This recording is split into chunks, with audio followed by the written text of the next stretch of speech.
Good morning, boys and girls. Happy Monday and happy National Poetry Month. Today we're going to be reading Bronzeville, Boys and Girls, and it's a book of poetry by Gwendolyn Brooks. And it's kind of long. There's a lot of poems in here. So today we're going to be reading half of them, and we'll read the next half next Monday for our last Monday poetry in April. It's a book about, what it's like to be a child, and it takes place in the Bronzeville neighborhood of Chicago, but I think we can all relate, to the stories of what it's like to be a child, to play outside, to have siblings, to play together, to have family. And I think we'll have a really good time reading it. As always, I want you guys to try to pay attention to the rhyming words that come usually at the ends of some of the lines and some of the verses. And if you see one, I want you to kind of maybe make note of it in your head, and I'll be sure to point out any rhyming words that I see. Okay, I am super excited to get started, so let's. Bronzeville Boys and Girls by Gwendolyn Brooks and illustrated by Faith Ringgold.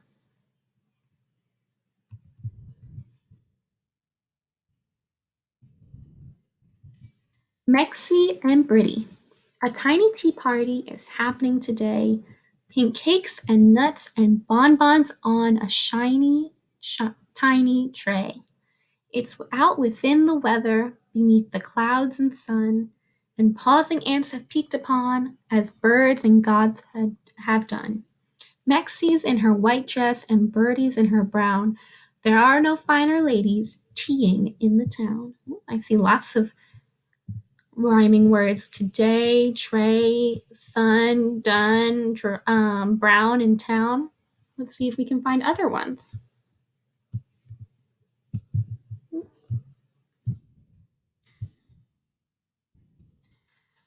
Val. When grown-ups at parties are laughing, I do not like the sound. It doesn't have any frosting, it doesn't go up from the ground. So when my daddy chased me away from the bend in the stair with a get about your business, I didn't really care. I'd rather be in the basement, I'd rather be outside, I'd rather get on my bicycle and ride. I'm seeing a couple sound, ground, ride outside. Timmy and Tawanda. It is a marvelous thing and all when aunts and uncles come to call. For when our kin arrive, all dressed on Sunday in their Sunday best, we too are almost quite forgot. We too are free to plan and plot, free to raid Mama's powder jar, free to tackle Dad's cigar, and scatter ashes near and far, free to plunder apple juice, free to let our leaping rover loose. Lots of lovely things we too plot and plan and quickly do when aunts and uncles come to call and rest their wraps in the outer hall. Looks like they like to play outside. And there are lots of rhyming words in that one. Narcisa.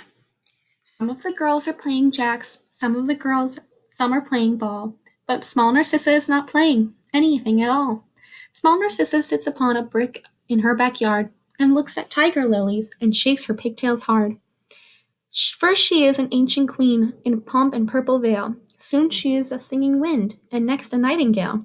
How fine to be Narcissa, a changing like all that, while sitting still as anyone ever sat. So to me it seems like Narcissa likes to play pretend, and she likes to get lost in her thoughts and wonders.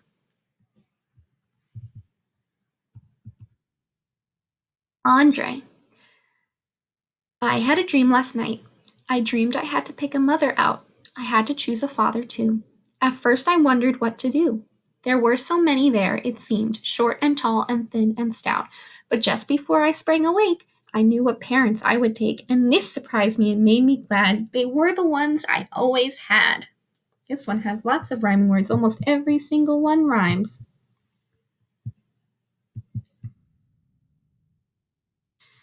Ziya.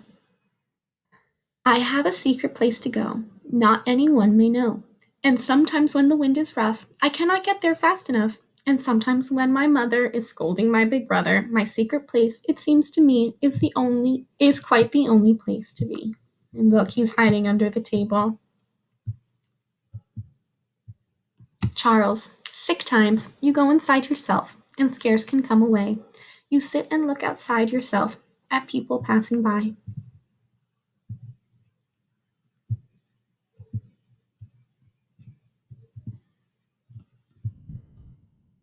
Cynthia in the snow.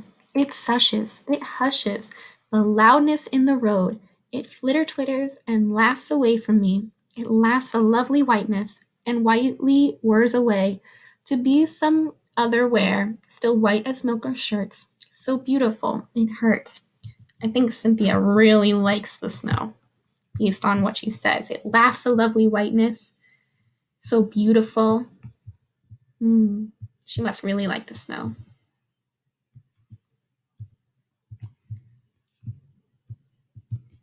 John, who is poor. O little children, be good to John, who lives so lone and alone, whose mamma must hurry to toil all day, and whose papa is dead and done. Give him a berry, boys, when you may, and girls some mint when you can, and do not ask when his hunger will end, nor yet when it began. So it seems John has just a mama who works every day. So and he doesn't seem to have any siblings. So this poem asks to, be extra nice to John. And we should really be nice to everyone. Good messages. Paulette. What good is sun if I can't run? You're 8 and ready to be a lady. That is what my mamma says. She is right again, I guess. But there, I saw a squirrel fly, where it is secret, green, and high. And there, those ants are bustling brown, and I require to chase them down. What good is sun if I can't run? Looks like Paulette really likes to run outside and play. Rudolph is tired of the city. These buildings are too close to me. I'd like to push away. I'd like to live in the country and spread my arms all day.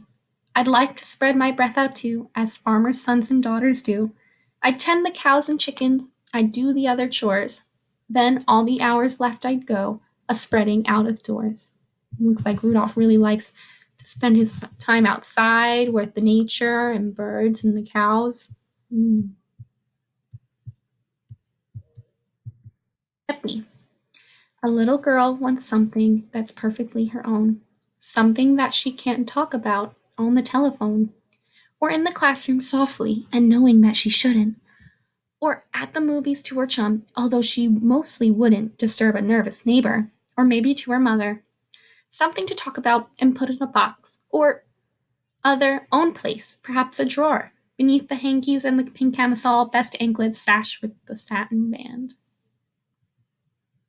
So she looks like she wants something, a gift of something. So she has something to talk about with her friends, something to get excited about. Ella. Beauty has a coldness that keeps you very warm. If I run out to see the clouds, that will be no harm. So Ella left her oatmeal and fleecy coat behind, and ran into the winter where there were clouds to find. Mother dear went following, but reprimand was mild. She knew that clouds taste better than oats to a little child. So it looks like Ella thought that it would be better to run outside in the cold. Bless you. Sorry.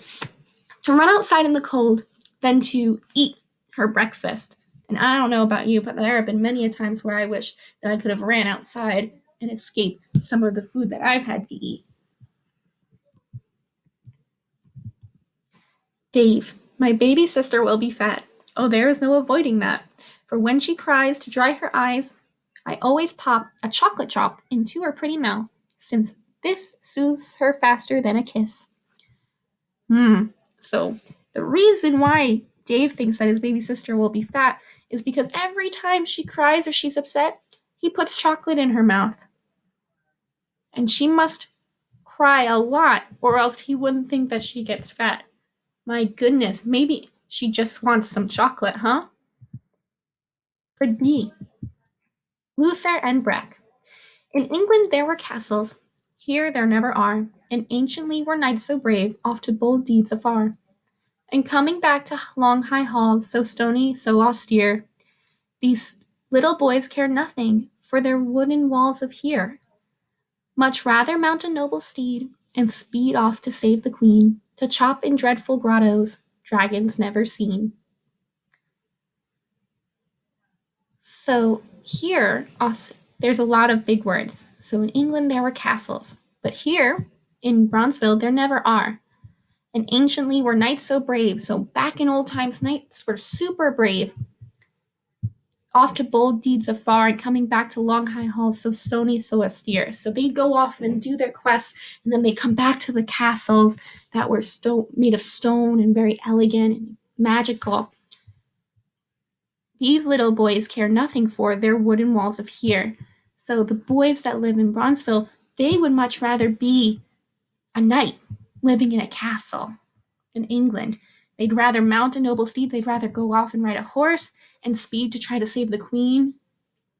And they'd rather, fight dragons. They'd like to play pretend.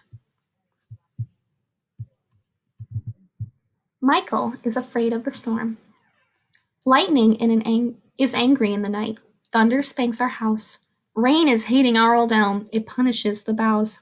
Now I am next to 9 years old, and crying's not for me, but if I touch my mother's hand, perhaps no one will see.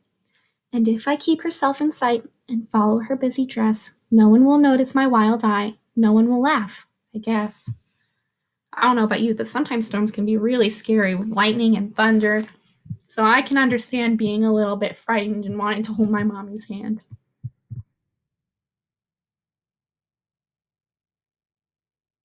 Dora, who is rich. A rich girl moved in there, they say, and thought to find a golden head, almost with diamond ears and eyes, but soon there came a nice surprise. They saw a child run out to see themselves. She yelled, "Please play with me," and brought her doll and skipped and smiled like any other child. It's nice to see that everyone likes to play with each other. And this is going to be our last poem for today. I really hope you enjoyed. There are lots of stories, and I think that I could certainly relate to some, like the lightning and thunder one. And sometimes, I like to play pretend and imagine that I might be Cleopatra or some far off queen and stare at the flowers and play outside. I want you guys to really enjoy and think about what other things that you might do that maybe will be in the second half of this book of poems that we'll read next week.